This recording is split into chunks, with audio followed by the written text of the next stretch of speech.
Good morning student. पिछले video में हमने प्रेजेंट इंडेफिनिट टेंस और ट्रांसलेशन बनाने के जो शुरुआती होती है, जो बेस होता है, उसको हमने पिछले वीडियो में समझा रखा। अगर आप लोगों ने नहीं देखा तो आप लोग देख लीजिएगा, ठीक है। फिलहाल मैं अपने वीडियो पर आता हूं। आज हम इस वीडियो में पढ़ने वाले प्रेजेंट इंडेफिनिट टेंस का निगेटिव सेंटेंसेस, ठीक है, निगेटिव पढ़ने वाले हैं। अगर आप लोग मुझसे अंग्रेजी सीखना चाहते हैं दोस्तों, तो अब मेरा चैनल ज्वाइन करने के लिए कमेंट कीजिए। मैं आप लोगों को 20 मई से लेकर 1 जुलाई तक के बीच में पूरा इंग्लिश स्पीकिंग कोर्स दूंगा और आपको यह गारंटी के साथ बताऊंगा, एकदम फ्री रहेगा, कि अगर आप लोगों ने ज्वाइन कर लिया और मुझसे अंग्रेजी सीख ली तो जुलाई महीने में आपका टीचर भी कहेगा क्या कोर्स करके आया है, ठीक है। अब देखो, हमने अफर्मेटिव पूरा विस्तार से पिछले वीडियो में अपलोड कर रखा है। अब निगेटिव सेंटेंसेस पर मैं बढ़ता हूं। देखो, negative sentences present indefinite tense के बनाने के जो रूल और स्ट्रक्चर होते हैं आप लोगों को मैं बता देता हूं, ठीक है। पहला देखो, कभी नहीं कि अंग्रेजी नेवर लिखते हैं, ठीक है। कभी नहीं कि अंग्रेजी नेवर लिखते हैं और एक वचन करता जैसे ही, सी, इट और सिंगुलर के साथ हमेशा डज नॉट का प्रयोग करेंगे। समझ में आया आप लोगों को?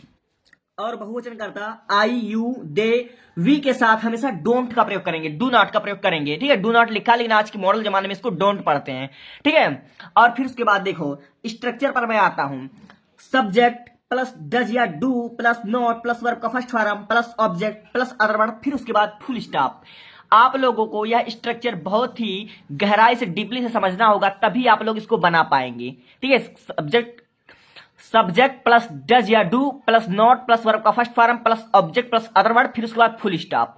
यह स्ट्रक्चर हमें क्या बताना चाहता है, इसका उपयोग हम कैसे करेंगे, अब देखिए आगे इसको एग्जाम्पल के माध्यम से बहुत ही बेहतरीन तरीके से समझेंगे। देखिए, अगर आपके सामने यही वाक्य आ जाए, वह समय पर काम नहीं करता है, इसको आपको अनुवाद करना है, वह समय पर काम नहीं करता है, तो सबसे पहले आप लोग देखोगे कि कौन सा टेंस है, तो अंत में आया है ता है। तो आप लोग अच्छे से जानते हैं कि जिन वाक्यों के अंत में ता है, ती है, ते है आदि शब्द आते हैं, उन्हें हम कहते हैं प्रेजेंट इंडेफिनिट टेंस, ठीक है। और जब वाक्य में नहीं शब्द आए तो ही हो जाता है निगेटिव, ठीक है। तो इसको बनाने के लिए हम सबसे पहले इस स्ट्रक्चर का इस्तेमाल करेंगे। तो स्ट्रक्चर हमारा कह रहा है सब्जेक्ट प्लस डज या do plus not plus verb first term plus object plus other word, ठीक है। तो डज का प्रयोग और डू का प्रयोग हमने पढ़ लिया है। एक वचन कर्ता के साथ हम ही, सी, इट के साथ डज का प्रयोग करते हैं और बहुवचन कर्ता आई, यू, दे और वी के साथ हम डू का प्रयोग करते हैं, ठीक है। तो वह समय पर काम नहीं करता है, इसमें सबसे सब्जेक्ट जो हमारा है वह ही और ही एक वचन करता है। तो यहां पर हम लिखेंगे ही, ठीक है। यहां पर हम ही लिखेंगे और ही के साथ हम डज का प्रयोग करेंगे, ठीक है। तो ही डज। अब फिर उसके बाद नहीं है तो नहीं की अंग्रेजी हम सिंपली नॉट लिख देंगे, ठीक है। सब्जेक्ट हो गया और डज हो गया और नॉट हो गया। अब वर्ब हमारा क्या है, वर्ब हमारा काम करना है, तो ही डज नॉट, ठीक है। तो काम करना क्या हो जाएगा, वर्क हो जाएगा, तो ही डज नॉट वर्क। फिर उसके बाद समय पर, वह समय पर कार्य नहीं करता है, तो हमने वर्ब लिख लिया। अब हम आते हैं ऑब्जेक्ट और अदर वर्ड की पारी पर। तो समय पर, तो समय की अंग्रेजी हो ऑन टाइम, ठीक है। क्या हो जाएगा हमारा, ऑन टाइम हो जाएगा दोस्तों, ठीक है। और अंत में आप फुल स्टॉप लगा देंगे, तो इतने आसानी से हमारा बन गया, ठीक है।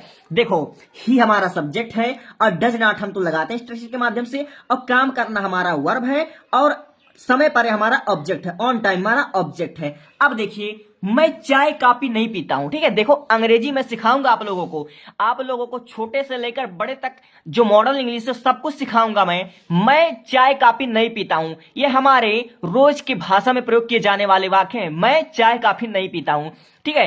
तो इसको हम कैसे बनाएंगे, अंत में हमारा आता है ता हूं। जिन वाक्यों के अंत में ता है, ती है, ता हूं आदि शब्द आते हैं, वहां कौन सा टेंस होता है, प्रेजेंट इंडेफिनिट टेंस होता है, ठीक है। तो मैं चाय काफी नहीं पीता हूं, तो इसमें सब्जेक्ट क्या है, सब्जेक्ट हमारा है आई, और आई के साथ हम क्या लगाते हैं, डू लगता है, ठीक है। डू नॉट हो जाएगा, ठीक है। आई के साथ डू नॉट हो जाएगा। हमने कलम चेंज कर लिया है, इससे आप लोग कंफ्यूज मत होइएगा। अब देखिए, नहीं पीता हूं, तो पीने का अंग्रेजी तो वैसे तो ड्रिंक होता है, लेकिन यहां पर दिया हुआ है चाय काफी, ठीक है। तो चाय काफी के लिए हम ड्रिंक का इस्तेमाल नहीं करेंगे, बल्कि हम टेक का इस्तेमाल करेंगे, क्योंकि चाय काफी हम पानी की तरह से आराम से थोड़ी ना पी लेते हैं, चाय हम चुस्की लेकर पीते हैं, इसीलिए यहां पर टेक लगेगा, ठीक है। आप लोग इसको ध्यान में रखिएगा, यहां पर ड्रिंक नहीं लगेगा। पीना अंग्रेजी ड्रिंक होता है, लेकिन यहां पर ड्रिंक नहीं लगेगा, ठीक है। तो आई डू नॉट, तो फिर उसके बाद हो जाएगा टेक, ठीक है, टेक। और फिर उसके बाद टी कॉफी हो जाएगा, क्या हो जाएगा, ऑब्जेक्ट हमारा टी कॉफी, इतने आसानी से हम लोगों ने बना लिया, अंत में फुल स्टॉप आप लगा लेंगे। ठीक है, अब देखिए अगला वाला, हम परिवार के साथ खाना नहीं खाते हैं। ठीक है, हम परिवार के साथ खाना नहीं खाते हैं और अधिकतर युवाओं की यही परेशानी कि परिवार के साथ खाना नहीं खा पाते। तो इसमें सब्जेक्ट क्या है, तो सब्जेक्ट हमारा है वी। ठीक है, तो वी हमने ले लिया, अब वी के साथ हम डू का प्रयोग करेंगे, या डस का, तो वी के साथ हम डू का प्रयोग करेंगे। क्यों? क्योंकि हमारा बहुवचन है, वी बहुवचन है, तो वी के साथ हम डू का प्रयोग करेंगे और फिर उसके बाद नॉट लगा देंगे। तो आई डोंट, ठीक है, आई डोंट, अब खाता हूं। ठीक है, खाना खाता हूं, इसमें अगर हमारा क्या है, खाते हैं, तो यहां पर ईट हम बिल्कुल सिंपल लिख देंगे। वी डोंट ईट, क्या खाते हैं, खाना, तो खाना का क्या हो जाएगा, फूड हो जाएगा। ठीक है, फूड हो जाएगा। और फिर उसके बाद अदर हमारा क्या, फैमिली के साथ। ठीक है, तो विथ, ठीक है, विथ फैमिली हो जाएगा, विथ हमारा फैमिली हो जाएगा। इतने आसानी से हम लोगों ने बना लिया। देखिए वी हमारा सब्जेक्ट है और डू नॉट हमारा पहचान है और ईट हमारा वर्ब है और फूड हमारा ऑब्जेक्ट है और विथ फैमिली हमारा अदर वर्ड है। हम सेम इसी स्ट्रक्चर के माध्यम से बना रहे हैं। अगर आप लोग को यह स्ट्रक्चर समझ में आता है तो आप लोग बड़े से बड़े शब्द को एकदम इजी चुटकियों में बजाकर रख दोगे। ठीक है, अब अगला देखो, मेरी बहन संगीत नहीं सुनती है। ठीक है, संगीत नहीं सुनती है, तो इसमें सब्जेक्ट क्या है, सब्जेक्ट है मेरी बहन, तो इसका क्या हो जाएगा, माई सिस्टर। ठीक है, माई सिस्टर, SISTER, सिस्टर। अब देखिए मेरी बहन, यह सिंगुलर है या प्लूरल है, यह हमारा सिंगुलर है, इसलिए यहां पर हम लोग डज का प्रयोग करेंगे। ठीक है, डज नॉट। अब फिर उसके बाद देखिए जो हमारा सुनना है, सुनना का तो वैसे दो स्पेलिंग होता है, एक होता है हमारा हीड और दूसरा होता है लिस्टन। ठीक है, तो यहां पर हम लिस्टन का प्रयोग करेंगे, क्योंकि हम जो गाना सुनते हैं ना, तो गाना हम डिप्रेशन दूर करने के लिए सुनते हैं, या फिर हम लोग जब काम से तंग आ जाए तब सुनते हैं, यहां पर इसीलिए लिस्टन का प्रयोग होगा। तो हम सिंपली यहां पर लिख देंगे लिस्टन। ठीक है, लिस्टन। अब क्या सुनती है, तो संगीत, संगीत का हमारा क्या हो जाएगा, सॉन्ग हो जाएगा। ठीक है, अंत में फुल स्टॉप लगा देंगे। माई सिस्टर सब्जेक्ट है और डज नॉट हमारा पहचान है और फिर उसके बाद लिस्टन हमारा वर्ब है और सॉन्ग हमारा ऑब्जेक्ट है। जब आप लोग एक एक शब्द को जान पाओगे कि यह सब्जेक्ट है, यह अदर वर्ड है या फिर वर्ब है, तभी आप लोग अच्छे से ट्रांसलेशन बना पाओगे और इसको यूज कर पाओगे। ठीक, अब देखिए मैं कभी नहीं झूठ बोलता। ठीक है, मैं कभी झूठ नहीं बोलता, अंत में ता शब्द आया है, इससे पता क्या चलता है कि यह प्रेजेंट इंडेफिनिट टेंस है। ठीक है, अब देखिए मैं कभी नहीं झूठ बोलता, अभी हमने आपको ऊपर बता रखा है। ठीक है, कि कभी नहीं की अंग्रेजी हम नेवर लिखते हैं, कभी नहीं की अंग्रेजी नेवर लिखते हैं। ठीक है, तो वक्त आ गया कि नेवर का हम उपयोग करें। मैं कभी नहीं झूठ बोलता, तो हमारा सब्जेक्ट क्या हो जाएगा, आई हो जाएगा। ठीक है, आई के साथ हम डू नॉट का प्रयोग यहाँ पर नहीं करेंगे, हम नेवर का प्रयोग करेंगे। क्यों? क्योंकि हमने पहले बता दिया कि कभी नहीं अंग्रेजी नेवर होता है। ठीक है, तो आई नेवर, और झूठ बोलना क्या हो जाएगा, टेल अ लाई। ठीक है, टेल अ लाई मतलब होता है झूठ बोलना, तो हम सिंपली लिख देंगे टेल अ लाई। लाई मतलब होता है झूठ, टेल माने बोलना, tell a lie, I never tell a lie. इतने आसानी से हमारा बन गया। अब देखिए मैं गंदी चीजों का शौक नहीं रखता। ठीक है, ये एटीट्यूड वाला है, अक्सर लड़के बोलते रहते हैं ना, मैं गंदी चीजों का शौक नहीं रखता।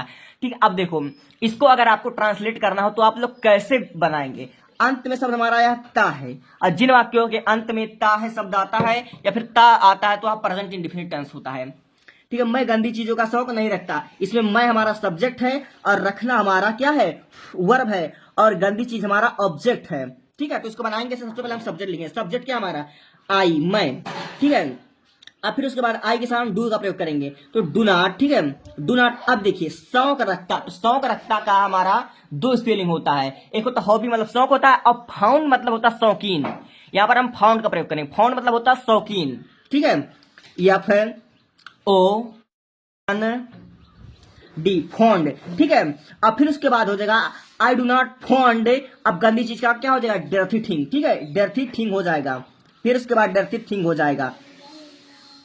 तो इतने आसानी से हम लोगों ने बना दिया, अंत में फुल स्टॉप लगाना आप लोग मत भूलिएगा। ठीक है, अब देखिए मैं प्रतिदिन स्कूल नहीं जाता हूं, तो यह तो बहुत इजी है, फिलहाल होमवर्क दे दूं, नहीं बना देता हूं। ठीक है, मैं प्रतिदिन स्कूल नहीं जाता हूं, तो आई यहां पर हम लिख देंगे क्या, सब्जेक्ट, और आई के साथ डू का प्रयोग होगा, अब डू नॉट, फिर उसके बाद ये आई डू नॉट। अब जाता हूं, तो जाता हूं का स्पेलिंग क्या हो जाएगा, गो टू। अब कहां जाता हूं, स्कूल, तो गो टू स्कूल हो जाएगा, SCH स्कूल। अब प्रतिदिन का हमारा क्या हो जाएगा, डेली हो जाएगा, DAILY, डेली हो जाएगा। ठीक है, मैं प्रतिदिन स्कूल नहीं जाता हूं, आई हमारा सब्जेक्ट है, डू नॉट हमारा पहचान है, गो टू हमारा वर्ब है, स्कूल ऑब्जेक्ट है, अब प्रतिदिन हमारा जो है अदर वर्ड है। ठीक है, कुल मिलाकर बात यह है, अगर आप लोगों को यह स्ट्रक्चर समझ में आ जाता है, या 2-3 नियम है ही इसके, तो अगर आप लोग इसे समझ लेते हैं तो आप लोग को कोई दिक्कत नहीं आने वाली है, ठीक है, ट्रांसलेट करने में। अब आप लोग को यह वीडियो कैसा लगा आप लोग कमेंट कर दीजिएगा। अगर आप लोग को यह वीडियो अच्छा लगेगा तभी शेयर और सब्सक्राइब कीजिएगा। थैंक्स।